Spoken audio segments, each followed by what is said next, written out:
a pasar a la mesa. Sírvase tomar asiento, por favor, doctora.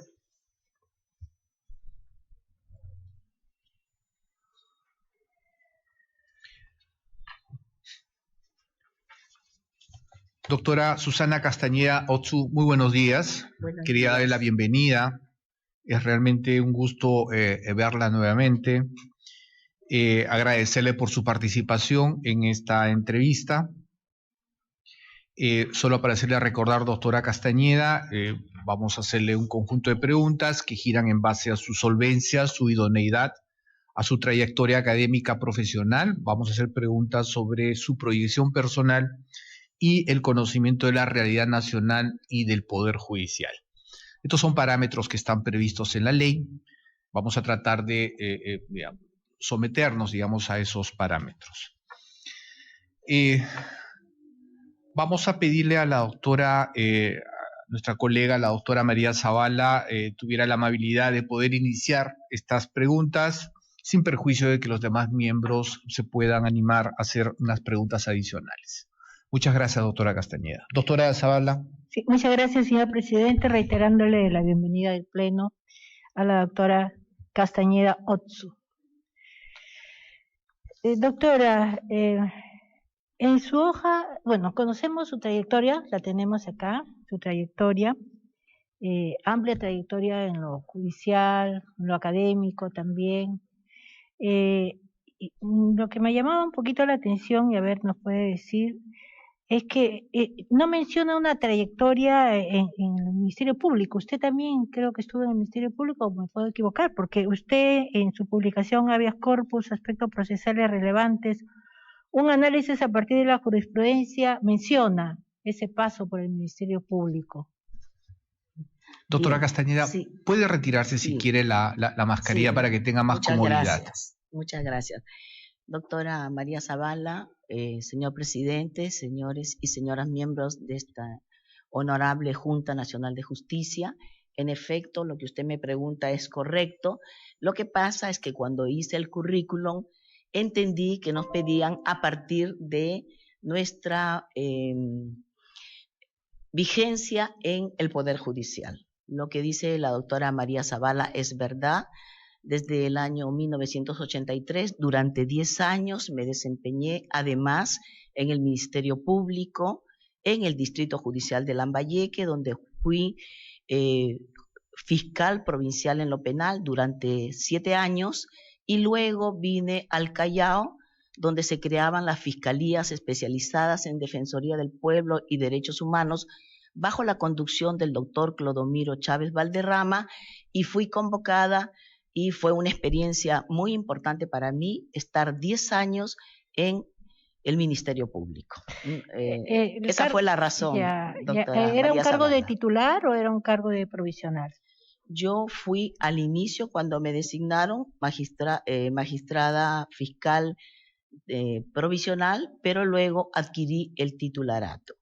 Estuve 10 años y tuve la oportunidad luego de ir becada al extranjero. Obtuve una beca por parte de la Agencia Española de Cooperación Internacional, luego donde seguí un doctorado en Derecho Constitucional y también una especialización en Derechos Humanos. Bien, doctora, sí, de acuerdo a su hoja de vida, tiene una amplia experiencia como jueza superior en salas penales, como en la Vocalía Suprema, una maestría en Ciencias Penales, un doctorado dentro del programa de temas de Derecho Constitucional, como usted bien lo dice, en la Universidad Complutense de Madrid, y diversas investigaciones sobre habeas corpus. ¿Tiene conocimiento en otras áreas de derecho sobre otros temas de derecho constitucional? Sí, claro. Cuando estudié el doctorado en Derecho Constitucional, nos dieron una amplia formación en otros temas, pero me incliné por hacer mi tesis sobre aspectos relacionados al habeas corpus y su regulación jurídica en Perú y en España. ¿Por qué? Porque con anterioridad, como desempeñaba el cargo de fiscal en lo penal, veíamos los problemas que se suscitaban en relación a las personas que eran privadas de su libertad, y por eso me motivó un estudio relacionado al habeas corpus, pero eso no implica que haya estudiado los demás procesos constitucionales previstos en un inicio en la Constitución del 79 y luego en nuestra Constitución vigente, como el amparo, un proceso de inconstitucionalidad, la acción popular, los conflictos competenciales, etcétera. En su experiencia en la judicatura, ¿algún proceso emblemático que a usted la haya puesto un gran dilema? Trabajé en el subsistema anticorrupción de Lima desde el año 2004 hasta el 2011, mayoritariamente lo hice ahí. Tuve muchos casos emblemáticos, ustedes lo conocen, es un sistema muy sensible que ve casos vinculados con corrupción de funcionarios.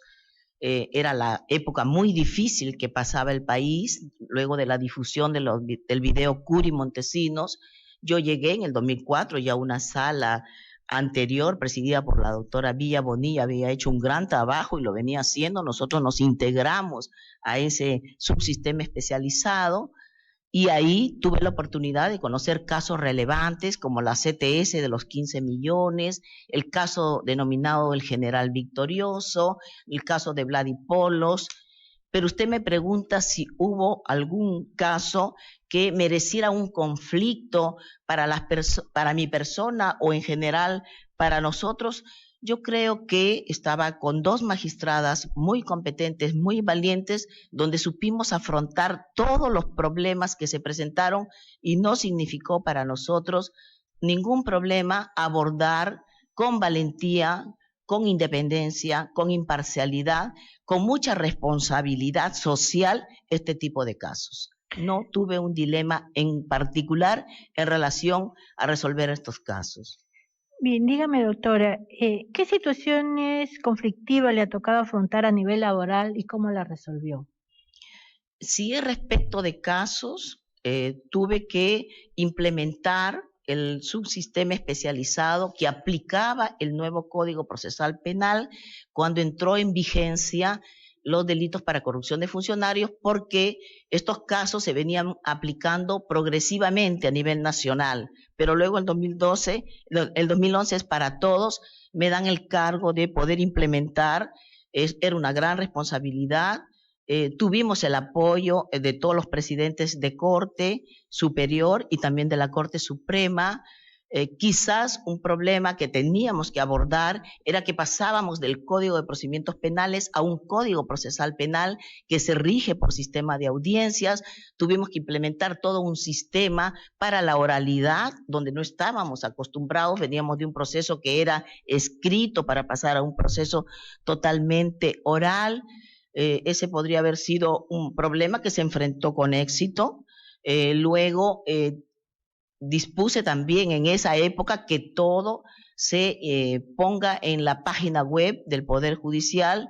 Lo mismo he hecho cuando luego me nombran coordinadora del Sistema Nacional Especializado en Delitos de Corrupción de Funcionarios, donde estuve desde el año 2017 hasta el 2018. Ahí entiendo que la situación empezaba para armar todo un sistema. Tuvimos que trabajar muy fuerte, dando todos los temas de normas para efectos de que funcione el sistema, designar magistrados de enlace, sistema de turno, los propios magistrados. Y bueno, creo que la tarea resultó, en su momento, como usted me ha preguntado, doctora María Zavala, es un reto para nosotras, juezas, y también para los jueces, implementar sistemas en un país donde la corrupción es sistémica y donde hay mucho poder de parte de las personas que son sometidas a este tipo de procesos. Recordemos que cuando sale el acuerdo en los Estados Unidos que firma la empresa Odebrecht, y dice que en diversos países de Latinoamérica había extendido sus tentáculos, entre ellos Perú, tuvimos que enfrentar casos vinculados al Club de la Construcción, al Hospital Lorena del Cusco, incluso de expresidentes que habían ya pasado los 5 años de la prerrogativa procesal del antejuicio político, y sobre todo, y creo que para mí ha sido algo muy especial, y se los digo con toda honestidad, el haber conocido el caso de la prisión preventiva de los cuellos blancos del puerto. Entonces, a mí, como jueza encargada de un sistema especializado en delitos de corrupción de funcionarios, donde teníamos una prioridad que era ver la competencia nacional, pero también una implementación de estos casos a nivel distrital, me tocó fondo conocer cómo la corrupción se había enquistado justamente en instituciones del sector de justicia que eran las encargadas de velar porque estos hechos no lesionen más a la comunidad. ¿Y cómo es la doctora Castañeda Otsu como jefa? Soy una persona que tiene una forma de trabajo en equipo, responsable a las personas que van a trabajar conmigo, porque en realidad estamos hablando de dos momentos donde he sido jueza superior integrante de un colegiado de 3, luego del 2019 hasta la fecha soy una jueza integrante de un colegiado de 5, porque he sido designada en la Sala Penal Transitoria de la Corte Suprema, y entiendo que si no trabajamos en equipo, ya sea como jueza superior o como jueza de la Corte Suprema, no podría desarrollar adecuadamente la tarea. Entonces, como persona, busco personal responsable, idóneo, que nosotros formemos, que seamos, como lo que decía la Academia de la Magistratura, un semillero de la justicia. Nosotros formamos a nuestros trabajadores y tengo la satisfacción de que dentro de ese grupo que he formado a lo largo del tiempo, por ejemplo, hay 3 fiscales en el grupo que ve el tema de la operación Lavallato, tenemos un alto funcionario en la unidad de inteligencia financiera, tengo también varios trabajadores que están desempeñando provisionalmente o como jueces supernumerarios, y por lo tanto creo que esa es nuestra función, ¿no? No solamente ser jueces o juezas para emitir resoluciones y resolver los casos concretos, porque yo creo que la función nuestra va más allá. Y en el ámbito que usted me pregunta para acotar, soy una persona firme en mis decisiones, tengo mi grupo de trabajo de apoyo que sigue conmigo las decisiones, unos buscan jurisprudencia, buscan temas relacionados a precedentes y tratamos de hacer las cosas lo mejor posible. ¿Usted ha presidido comisiones o solo han integrado las comisiones? A ver, cuando paso a dirigir el sistema especializado en delitos de corrupción de funcionarios, fui convocada por la Corte, por el Consejo Ejecutivo del Poder Judicial, que es nuestro órgano de gobierno, para integrar la Comisión de Justicia de Género que la doctora Elvia Barrios presidía en ese momento. Pero yo me refiero a las, perdón doctora, sí. Disculpe, pero estamos también contra el tiempo, no. Sí.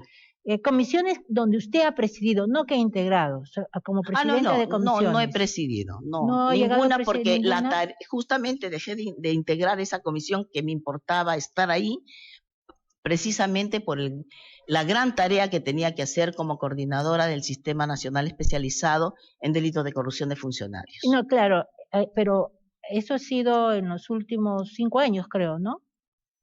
Fue el 2017 y el 2018. Ya, pero anteriormente... las comisiones que los jueces, los presidentes de Cortes Superiores nos designaban. Generalmente presidía las comisiones para los plenos jurisdiccionales en materia constitucional, pero son plenos distritales.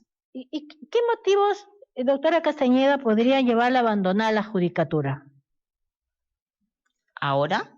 Sí. Ninguno, porque yo sigo siendo jueza, quiero terminar mi trabajo, esta tarea que emprendí hace mucho tiempo, en 1983, tuve mi paso por la Defensoría del Pueblo y Derechos Humanos, vine acá al Poder Judicial y pienso terminar en el Poder Judicial. Y por lo tanto, creo que esa es la vocación que he tenido. El Poder Judicial tiene un papel central en el desarrollo social de nuestra nación, ya que es garante de todos los derechos fundamentales y contrapeso de los demás poderes del Estado. En ese contexto, ¿qué cambios propondría a fin de lograr óptimos niveles de eficiencia y eficacia en la impartición de justicia en la eventualidad de que usted llegara a ser jueza suprema, integrante de la Corte Suprema, por cierto, irá a Sala Plena y presentar ahí propuestas? De llegar a la Corte Suprema, si ustedes lo tienen a bien, la primera tarea que haría es presentar un proyecto a la propia Sala Plena, que es el máximo órgano de deliberación del Poder Judicial, para buscar la consolidación de la Corte Suprema. Y quiero que me permitan explicarle por qué. Porque nosotros tenemos constitucionalmente roles importantísimos en la Corte Suprema. En primer lugar, el artículo 141 establece que la Corte Suprema es una Corte de Casación. Por lo tanto, está destinada a asentar una jurisprudencia con líneas claras, uniformes, que, como usted bien dijo, garantice la promoción de los derechos humanos. En segundo lugar, la Corte Suprema está encargada del juzgamiento y sanción de los altos cargos de la nación. Se vienen tiempos difíciles para el país, donde muchos altos cargos de la nación estuvieron vinculados a las acciones delictivas de una criminalidad organizada que ya no es como la que se gestó en el año 2000, que era de carácter nacional, sino que ahora estamos ante una criminalidad organizada de carácter transnacional. Entonces hay altos cargos de la nación implicados donde lo va a ver la Corte Suprema ese juzgamiento. Y además, cuando se produce la reforma constitucional del artículo 93, se le encarga a la Corte Suprema que los delitos comunes que cometan los congresistas, los miembros del Tribunal Constitucional y el Defensor del Pueblo en el ejercicio de sus funciones también sea visto por la Corte Suprema. Así lo establece el artículo 452 del Código Procesal Penal. Y además tenemos una gran tarea que la tienen todos los jueces, pero creo que a nivel de Corte Suprema es fundamental. Es el artículo 138, inciso segundo de la Constitución Política, que nos da el poder de ejercer un control de constitucionalidad de las leyes. Por lo tanto, si bien es cierto, todos tenemos ese poder, todos los jueces, porque es difuso, sin embargo, cuando llega a la Corte Suprema, ya sea en consulta a la Sala Constitucional y Social o en recurso de casación a las demás salas, su tarea es mucho más trascendente. Yo creo que la Corte Suprema está llamada a ser, y lo es, el órgano de vértice, pero que tiene que haber una consolidación. Nosotros ya no debemos permitir de que por la gran carga procesal que llega a la Corte Suprema, que a veces no se justifica, se tenga que ir creando salas provisionales. Y tenemos ahora 9 salas provisionales. Bien, doctora, perfecto. La última pregunta que le voy a hacer, y dígame, ¿usted se considera líder? Mi trayectoria creo que lo ha demostrado. Bien, entonces, doctora. ¿por qué usted no asumió la gran responsabilidad de liderar la Corte de Lima, de ser presidente de la Corte de Lima, una de las cortes más grandes que tenía? En la Corte han pasado solamente 2 mujeres. ¿Por qué usted, con todas sus cualidades, su experiencia, su proactivismo, su compromiso, su motivación, asumió ese reto? En una oportunidad me presenté, doctora Zavala, y solamente de los 2 postulantes a mí me dieron 10 votos. O sea, sí me presenté en una oportunidad donde había un problema entre elegir a 2 candidatos y buscaron un tercer candidato que podría ser una mujer. Pero luego ya vino el tema de implementar el Código Procesal Penal, luego el sistema especializado. Pasé a la Corte Suprema, creo que también son tareas muy importantes y claro, hubiese sido muy bueno seguir los pasos que usted tuvo como presidenta de la Corte de Lima, pero no se pudo en esa oportunidad. Muchas gracias, doctora Gracias a Castañeda. usted. Gracias, señor presidente. Concluido. Gracias, doctora Zavala. Doctora Tello, por favor. Buenos días, doctora Castañeda. Buenos días, doctora Sí. Tello. Doctora Castañeda, usted ha hablado y ha tocado el tema de la carga procesal que dice que no debe llegar a la Suprema. Yo voy a hacerle una pregunta específica sobre su labor. Tengo acá, y por favor nos corrige, nos da datos exactos, el cuadro de producción que solo revela su producción hasta el año 17.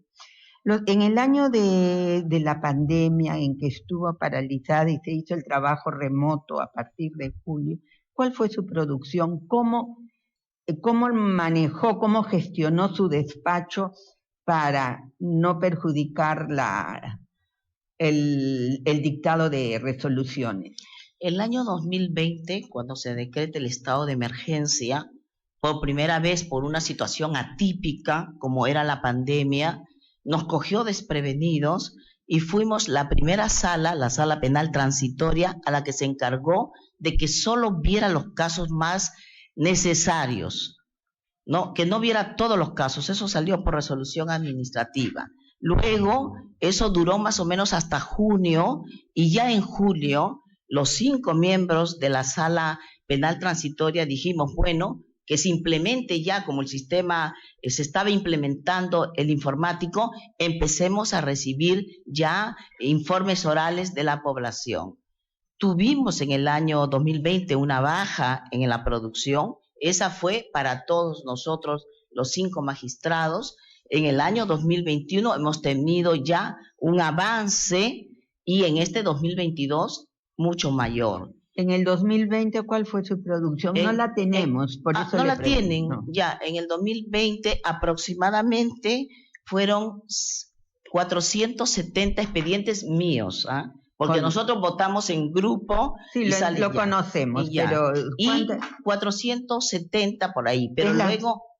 Discúlpeme, sí, para sí, precisar, porque acá nosotros tenemos un cuadro que dice iniciaron, continúa, y porcentaje de procesos concluidos, tenemos el número de procesos en trámite. De los 420 que usted nos menciona, ¿son sentencias o actos así definitorios?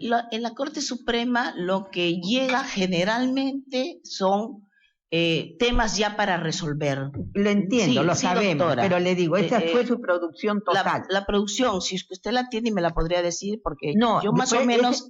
porque no la tiene, ya no más o menos tenemos. fueron 420, sí. Eso fue en el 20, en el 21 se mejoró. Sí, bastante. Y en el 219, en el 2019 fue mucho más. Se sintió el tema de la pandemia. En el 2020, 678 casos míos. Este problema de la pandemia evidentemente afectó a todos los órganos jurisdiccionales, y creo que hasta el momento no se logra normalizar el desarrollo de las labores jurisdiccionales.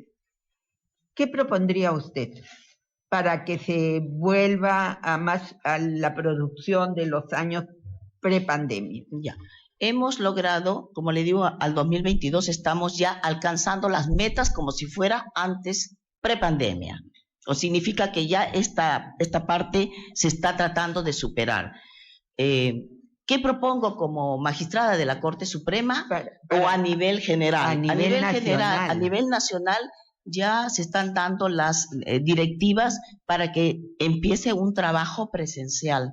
Porque hasta hace poco ha sido remoto, a veces semipresencial, pero ya se están dando las directivas para que sea un trabajo presencial. Esperemos que esto no vuelva a resurgir para seguir avanzando. Creo que una gran solución es el uso de las herramientas informáticas. Nosotros en la Corte Suprema hemos visto que es una forma de acceder a la justicia, porque gente que se encuentra en Pucallpa, en Tacna, en Moquegua, puede conectarse con nosotros, doctora, y creo que también para las salas especializadas. Sí, perdone que le interrumpa, pero tenemos cada miembro un tiempo asignado. El gran problema del Poder Judicial es el manejo de la carga procesal, y que se ha acentuado con este tema de la pandemia. Pero además hay otro problema, el problema de las notificaciones y firma de resoluciones. Acá ha venido una magistrada y no de la sala que usted integra, pero se conoce, y muchas veces las denuncias por retardo son porque no se firman las resoluciones. O sea, se dicta la resolución, se cuelga en el sistema, confirmaron, revocaron, anularon, pero el texto de la resolución no es de conocimiento del administrado en el tiempo razonable. ¿Qué haría usted para evitar que se repita esta situación que afecta a miles de ciudadanos y que nosotros recibimos denuncias diarias? Sí, es correcto, doctora. Y ahora con la ampliación de facultades disciplinarias, las personas vienen y ponen sus denuncias legítimas, por cierto. Entonces, si tenemos el sistema informatizado, podría colocarse, como en el Ministerio Público, un semáforo, ¿no? Donde ya mencione, alerte al magistrado de que, si bien es cierto, se votó su decisión y se tiene que publicar en el portal web, porque lo dice el decreto legislativo 1342, se tiene que publicar, pero como usted bien dice, la demora es en la redacción del documento. Hay que ajustarse a los términos que establece la ley orgánica y en el proceso de firmas establecer que a nivel nacional también fluya, como en la Corte Suprema, un sistema informático que se ha implementado en el 2020 Pero concretamente para la firma. Corte Suprema, ¿qué propondría usted para que se cumplan esos plazos? Los plazos están establecidos. Lo que el decreto supremo que estableció, que dijo coloquen el resultado en un plazo, creo que de 10 días, no sé si es exacto, no recuerdo, coloquen el texto de la resolución, no se cumple. No se cumple. Por eso, ¿qué haría usted, pero así? Sí, algo que podría decirnos, este problema lo podemos solucionar de esta manera. En primer lugar, un compromiso institucional de nosotros los jueces y juezas, de que votada la causa, de inmediato se pueda subir la resolución en el sistema informatizado. Que se notifique. Recordemos que hay una sentencia del Tribunal Constitucional que dice que el proceso no concluye hasta que la persona haya sido notificada. Y por eso me parece legítima la preocupación que usted tiene, como siempre la ha tenido, de que esto camine. Y tiene que caminar porque el compromiso tiene que ser nuestro. Vamos a asumir ese compromiso todos en el Poder Judicial, de que las decisiones no solamente se cumplan con votarlas, sino que se redacten. Y que se redacten y se cuelguen de inmediato también en todos los portales web del Poder Judicial. Gracias, doctora. Gracias. Gracias, doctora Tello. Gracias, doctora Tello. Doctora Antonio Laza, ¿tiene alguna pregunta? Doctora Tumialán, ¿tiene alguna pregunta para la doctora Castañeda? Doctor Aldo Vázquez. Sí, muchas gracias, presidente. Muy buenos días nuevamente, doctora Castañeda. Bienvenida. Buenos días, doctor. Usted ha destacado con toda legitimidad su trayectoria y méritos, particularmente en la lucha contra la corrupción. Yo quisiera pedirle también alguna autocrítica en relación al propio accionar del Poder Judicial, es decir, una autocrítica institucional, si se quiere, pero también una autocrítica personal. ¿En qué aspectos, digamos, usted no se siente conforme con lo realizado? ¿Qué oportunidades de mejora encuentra? Bien, en cuanto a la primera pregunta, es cierto que nuestro Poder Judicial está deslegitimado. Los índices de la percepción ciudadana lo ubican en un porcentaje muy bajo de aprobación. Como dijo hace un momento la doctora Tello, la demora en poner las sentencias, los fallos, a la población le genera desconfianza y también es un foco de corrupción si es que no se hace pronto, porque se presta a muchos temas. Creo que no debemos olvidar a los sectores vulnerables de la población.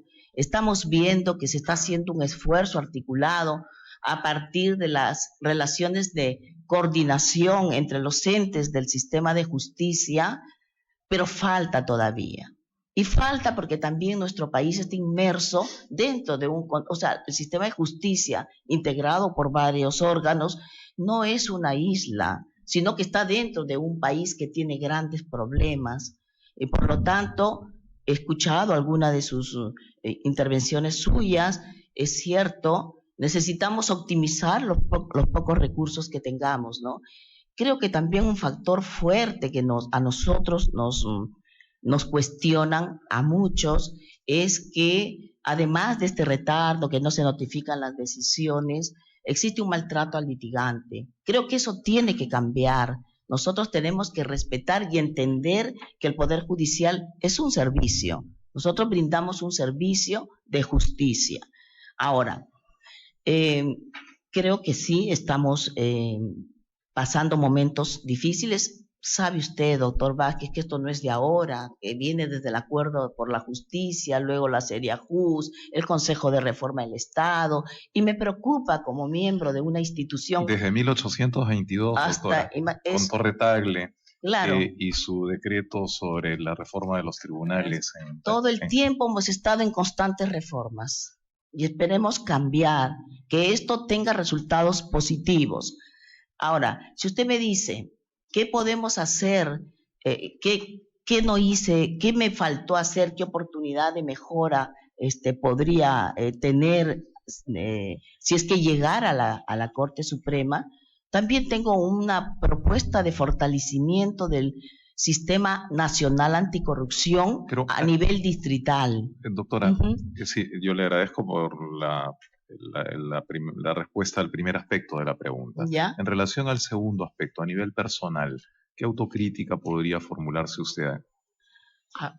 Una autocrítica que podría hacerme es que quizás dentro del área de la capacitación, que me he preocupado por los temas jurídicos, quizás algo muy importante ahora que nos hace falta a todos los jueces es seguir estudios de gestión, ¿no? Creo que ese es un complemento que nos hace falta, porque en cualquier momento, cualquiera de los jueces va a ser juez decano, va a ser presidente de corte, miembro de un consejo distrital, presidente de la Suprema, miembro del Consejo Ejecutivo o de la Corte Suprema. Y por lo tanto, es importante. Creo que ahí tengo una falencia que tengo que cubrir, me faltó ahí. Ese es un tema para mí ahora que sí lo veo que es muy importante, porque no solamente vamos a estar resolviendo los expedientes y viendo cómo se acumulan, sino sobre todo viendo qué vamos a hacer para que esto no ocurra. Quisiera preguntarle también en relación a el rol del Poder Judicial y particularmente de la Corte Suprema en una sociedad democrática. Pero más allá de lo evidente, digamos, la observancia del equilibrio de poderes, yo quisiera también preguntarle sobre un aspecto en particular que creo compromete al sistema de justicia y en particular al Poder Judicial en el contexto de una sociedad democrática, que es la rendición de cuentas. Todos estamos obligados a rendir cuentas a la sociedad, porque nuestros mandatos devienen en última instancia del pueblo del Perú. ¿A través de qué mecanismos cree usted que los magistrados deben rendir cuentas al país? Tenemos, por ejemplo, el de la declaración jurada de intereses. Es un mecanismo que se ha implementado y a través del cual nosotros también tenemos que establecer cuáles habrían presuntos conflictos de interés. Las declaraciones juradas de rentas que presentamos a través de la ONMA para llegar a la Contraloría es una forma de control de nuestro patrimonio, de que no se haya acrecentado de manera desmedida. Creo que los jueces estamos obligados a rendir cuentas y una de las áreas fundamentales es la pregunta que hizo la doctora Tello, en el sentido de producir, porque a través de nuestras decisiones enviamos mensajes a la sociedad de la forma en que trabajamos. Esa sería la forma de rendir cuentas y también a través de una conducta idónea, adecuada, durante el comportamiento, durante toda la etapa de nuestra labor jurisdiccional. Para eso están los mecanismos de control disciplinario, que ahora son externos, han pasado, después de la reforma constitucional, a formar parte de órganos denominados autoridades nacionales de control, que esperemos cumplan una tarea mucho más eficiente que se pudo haber cumplido dentro del Ministerio Público y del Poder Judicial, porque de lo contrario, lo que ocurrió en el año 2018 con la difusión de los audios de la vergüenza no se hubiese dado, o saber de que existen algunas cortes donde hay problemas y que no sean intervenidas. También quería preguntarle, y esta será mi última pregunta, la Corte Interamericana de Derechos Humanos no solamente se pronuncia sobre justicia y reparación, sino también pues, sobre la no repetición. Okay. ¿Qué rol considera usted que podría cumplir la Corte Suprema de Justicia en este orden? Sí, es una pregunta que me gusta mucho, un tema que he trabajado sobre la ejecución de las sentencias y en la tipología de las reparaciones que establece la Corte Interamericana de Derechos Humanos está la garantía de no repetición. Y Perú tuvo muchos casos que llegaron a la Corte Interamericana precisamente por graves violaciones de derechos humanos, ¿no? Tenemos de todo tipo. Y usted me pregunta sobre la garantía de no repetición. Creo que con fallos fuertes, robustos que dé la Corte Suprema en relación a casos relevantes que lleguen a la Corte Suprema sobre determinados tipos donde necesite sentar líneas maestras jurisprudenciales, hará un rol fundamental para que no exista una repetición, que dé una garantía de no repetición, estableciendo, por ejemplo, en comportamientos inadecuados de los abogados fuertes sanciones. Por ejemplo, en el caso de las víctimas de violencia de género, estableciendo en sus propias sentencias decisiones que no permitan que luego que una mujer o un menor ha obtenido una protección por parte de un juez especializado, termine en un feminicidio. Tenemos que adelantarnos a través de nuestras decisiones, porque nosotros los jueces hablamos por nuestras decisiones. Y tenemos que ser garantes efectivamente de que no haya una repetición. Y creo que el Poder Judicial, a través del amparo y el habeas corpus, donde también hacen un control acerca de la afectación de derechos fundamentales, o a través del control difuso, ya sea la Sala Constitucional y Social o las otras salas, pueden dar esos mensajes a la colectividad. Con la venia del señor presidente me voy a permitir una última pregunta, esta sí la última, y más bien en relación a su visión de país. ¿Cómo imagina usted nuestro país en las próximas 2 décadas? ¿O cómo desearía encontrar a nuestro país en las próximas 2 décadas? Hace un momento usted dijo algo muy importante, que el Poder Judicial ha vivido en constante reforma. Igual es en nuestro país. Cada día los déficits de pobreza son más altos. Cada día la deslegitimación hacia todas las instituciones aumenta. Hemos llegado a un punto como de quiebre que necesitamos salir adelante. A mí me gustaría ver dentro de poco, a corto plazo, ojalá Dios quiera, un país inclusivo, un país con menos pobreza y un país que tenga un poder judicial altamente legitimado. Muchas gracias, doctora Castañeda, gracias por su respuesta. Gracias, presidente. Gracias. Si me permite, quisiera hacerle una sola pregunta a la doctora Castañeda. Con mucho gusto, doctor Tomberry, por favor.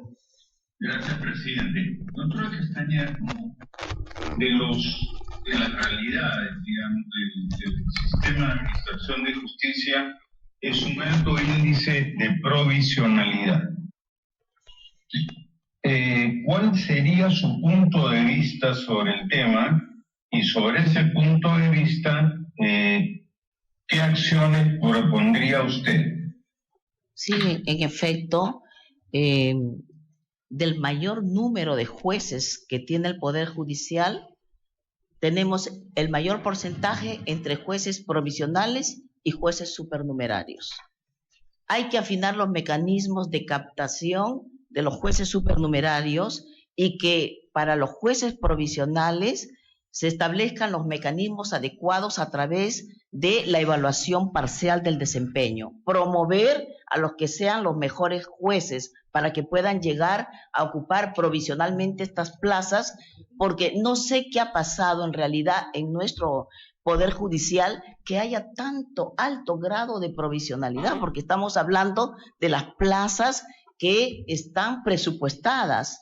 Por lo tanto, lo que se tiene que hacer es sincerar el número de plazas que vienen siendo ocupadas por provisionales y por supernumerarios y remitir la lista al a la Junta Nacional de la Magistratura para que proceda ya a llevar a cabo los concursos. En este momento sé que se están llevando a cabo los concursos, pero respecto del número que se le ha solicitado.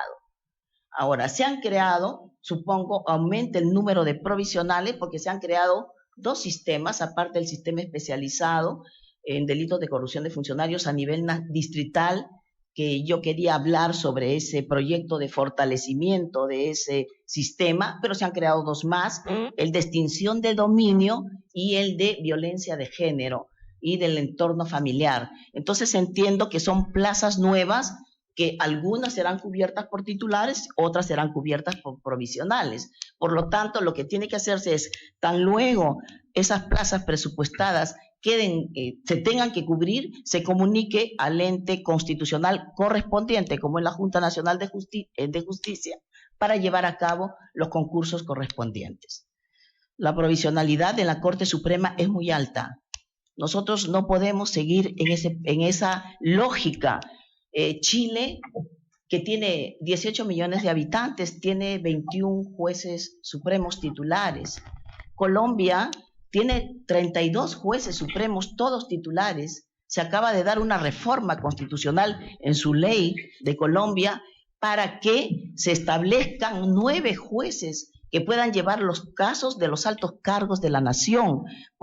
Para mí es fundamental en el contexto que estamos viviendo de que en la Corte Suprema, el Juzgado de Investigación Preparatoria y la Sala Penal Especial, que ahora funcionan con provisionalidad, pasen a la estructura de la Corte Suprema y que la Corte Suprema establezca ya ataquemos el problema de los expedientes que llegan, que algunos no debieran llegar. ¿Para qué? Para que en su momento consolidemos esta Corte Suprema y también ahí no haya una provisionalidad tan alta donde casi el 70% somos provisionales. Gracias, doctora Castañeda. Gracias, presidente. Gracias, doctor Tomberry. Doctora Castañeda, me voy a permitir hacerle algunas preguntas a partir del marco de su trayectoria y de su desarrollo profesional. Doctora Castañeda, ¿qué la hace diferente a usted de los demás candidatos que sus nombres son de dominio público? Sí, entiendo que todos los que hemos llegado tenemos los méritos suficientes para estar acá frente a ustedes, en primer lugar. En segundo lugar, considero que en mi trayectoria he tenido aspectos diferenciadores porque hemos sido un grupo de mujeres valientes, comprometidas con nuestra institución, imparciales e independientes, encargados de juzgar graves casos de corrupción. No solamente en la época del 2000, sino luego, cuando viene ya el problema del caso de la Operación Lavallato y también el caso de los cuellos blancos. Creo que personas que se han comprometido con su institución y esa experiencia que tengo desde 1983, como lo hizo ver bien la doctora Zavala, hasta la fecha, que estoy en la Corte Suprema y que me doy cuenta que nuestro entorno, nuestro compromiso ya es a nivel nacional. Nosotros tenemos que, y es importante estar provisionalmente en la Corte Suprema, porque vemos cómo se imparte justicia a nivel nacional. Conocemos cómo piensan incluso los jueces de cada distrito judicial, ¿no? Entonces, lo que usted me decía es por eso, porque yo sé que todavía puedo aportar mucho a mi institución. Doctora Castañeda, la voy a llevar un poquito al terreno de la filosofía del derecho porque tengo mucho interés en identificar cuál es cómo se identifica usted, con qué teoría del derecho se identifica. ¿Usted se considera una positivista jurídica o usted le reconoce valía, por ejemplo, al neoconstitucionalismo?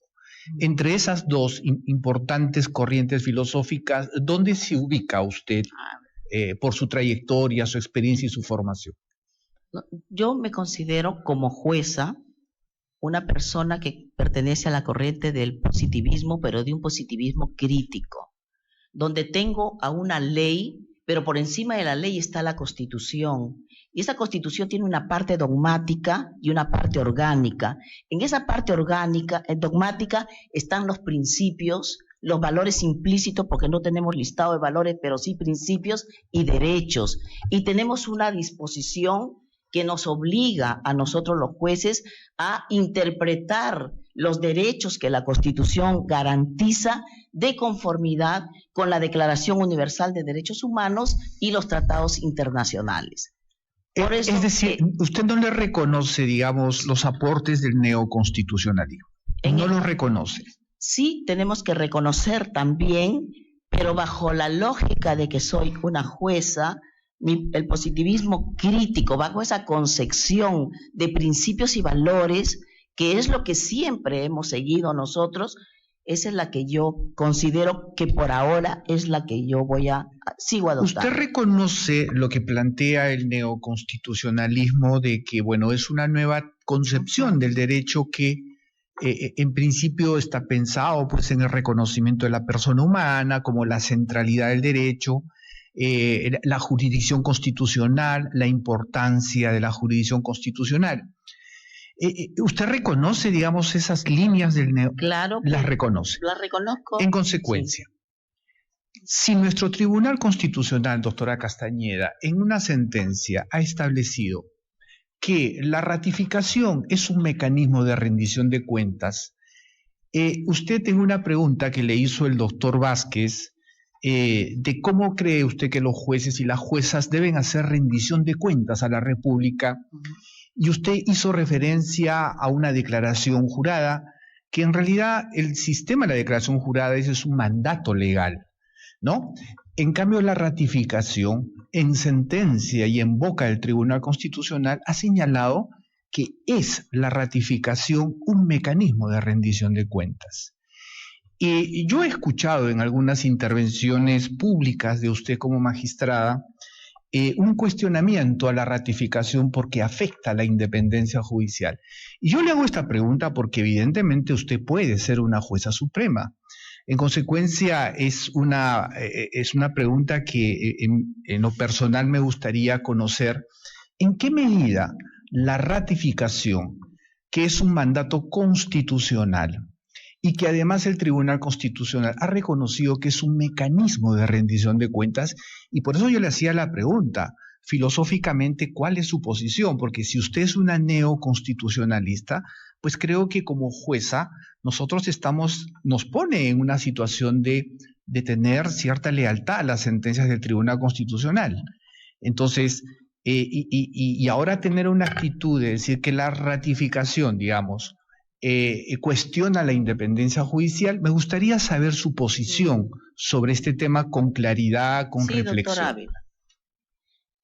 El positivismo crítico no implica que uno desconozca las decisiones que dicte el Tribunal Constitucional o la Corte Interamericana, porque sí sabemos que hay un tránsito de un Estado liberal a un Estado social y luego a un Estado constitucional, y ahí nos ubicamos. Al menos formalmente, eso es lo que dice nuestra Constitución. Además, en cuanto al tema de rendición de cuentas, de esos mecanismos que le he explicado, he hablado de la evaluación del desempeño. Para mí, una figura adecuada es la evaluación del desempeño.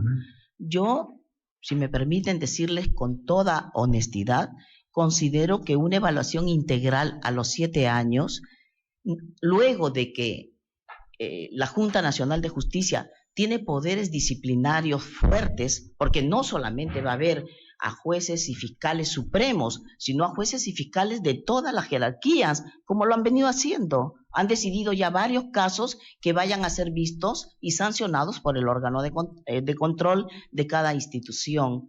Entonces, esa evaluación integral a la que yo me someto, y me he sometido siempre, porque no desconozco los mandatos constitucionales, entiendo que es una figura que incluso tiene legitimidad. Y tiene tal legitimidad que cuando vino el referéndum obtuvo un gran número de votos de parte de la población. ¿Me entiende? Entonces, yo por ahí no tengo ningún problema. Estoy sometida en estos momentos a un proceso de ratificación y en estos momentos a un proceso de selección. Mi proceso de ratificación lo estoy cumpliendo adecuadamente. Correcto. No, si me permite terminar, sí, claro. Esto no implica que yo considere que esto es incorrecto, porque a raíz de la sentencia del caso Cuyalabi versus Perú, la Corte Interamericana, ¿qué nos ha dicho?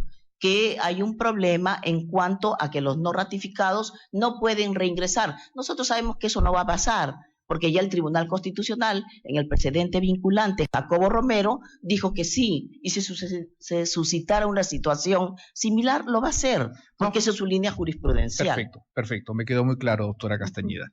Doctora Castañeda, ante una pregunta de la doctora Zavala, le hizo la siguiente pregunta: ¿qué motivos o causas usted tendría para abandonar el Poder Judicial? Usted dijo que ninguna. Una situación de presión política, una situación en la que la coloque a usted en una situación de incompatibilidad con su conciencia, ¿usted continuaría en el Poder Judicial? Pienso que por la forma en que me he formado, no habría presión política.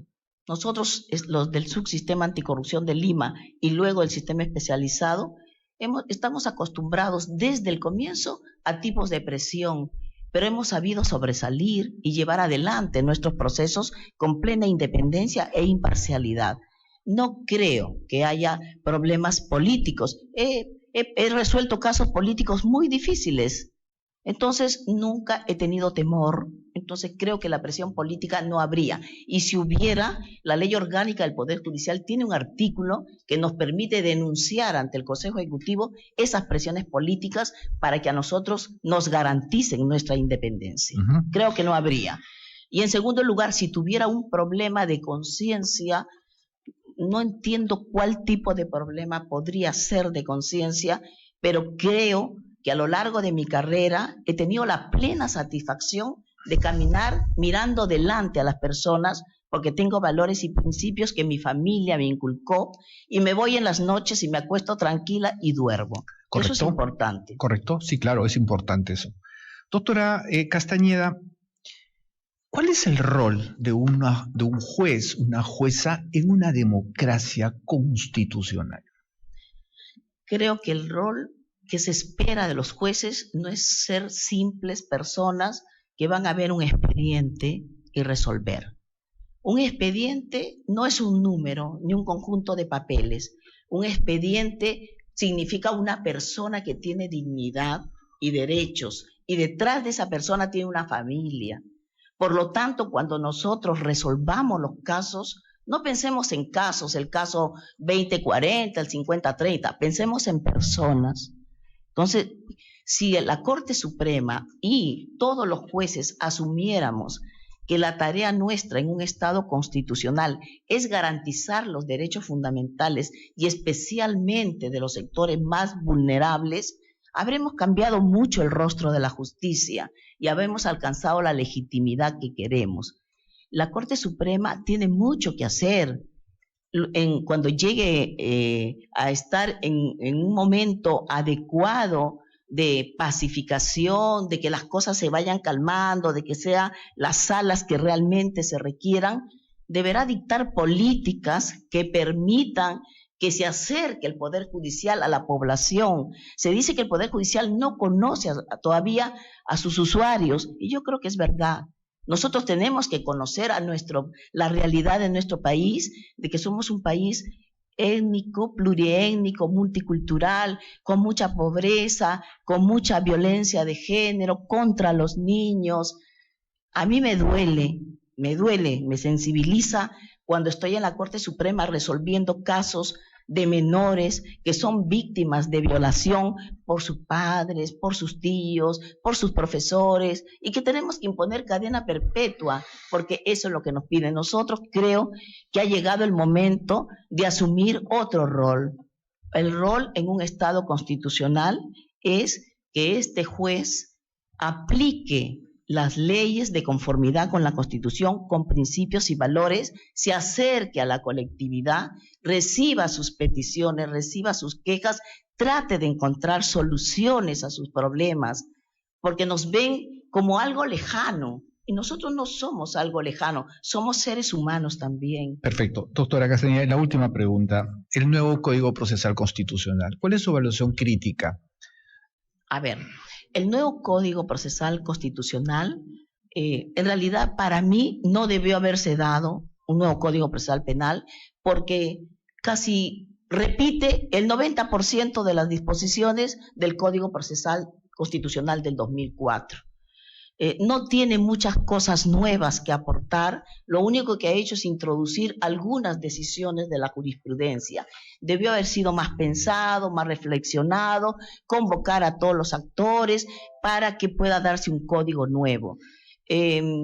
Creo que algunas cosas positivas tiene, sí, por ejemplo, que el habeas corpus no se presente ya en cualquier lugar y evitar esa ruleta de habeas corpus que podía caer en cualquier persona, en cualquier juez. Escoge tu juez para el habeas corpus. Eso creo que es correcto. Me parece que no es correcto que haya establecido de que no se tenga en consideración, en algunos aspectos lo que digan la Corte Interamericana y también otras decisiones, porque establecen una norma que este código prevalecerá. Yo creo que el código no puede prevalecer sobre un mandato constitucional y sobre un mandato convencional. Perfecto. Finalmente, doctora Castañeda, de la Constitución del 93, ¿qué capítulo es el exitoso? ¿Cuál es el mejor capítulo de la Constitución? A pesar de sus problemas, de lo que estamos hablando, si es que se trata del tema de justicia, pienso que es el capítulo relacionado con lo que es la justicia constitucional, con los procesos constitucionales, lo referido a esta reforma constitucional que era importante de crear un nuevo órgano en reemplazo de un órgano que se vio con problemas de corrupción de funcionarios para crear la Junta Nacional de Justicia, y creo que hay que darle muchos retoques a la primera parte, que es la parte dogmática de la Constitución. Y de eso tenemos que ser responsables, los jueces como los primeros garantes de los derechos y la responsabilidad de todas las instituciones. De acuerdo. Muchísimas gracias, doctora Castañeda, por esta entrevista personal, por su participación en este proceso. Esta entrevista ha concluido y podría usted retirarse en el mejor momento que usted lo disponga. Muchas gracias a todos ustedes. Gracias.